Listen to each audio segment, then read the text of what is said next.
Semeton yen lewat jalur tengkorak di Jalan Singaraja Pancasari, kanggoang jadeng-adeng nah. Tuah jelepetan yen dirurungin asing dadi ngedang ngelidin. Jaluri ini anak mulai susah gati ada kecelakaan. Ane jani ulian kuang adeng-adeng, mobil Toyota Innova mecelempung ke tengah jurangi ane dalam ledah semeter di wilayah Banjar Dinastia Ketipat, Desa Wanegiri, Kecamatan Sukesade. Aget sing ada korban.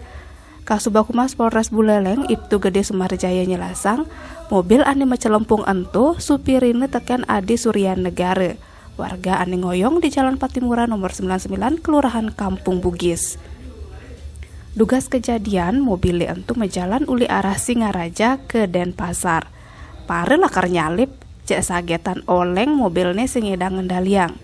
Cek subuh pasti mobil entu mecelempung ke tengah jurange ane dalamnya dah semeter. Agat aja ketetelu penumpangnya selamat.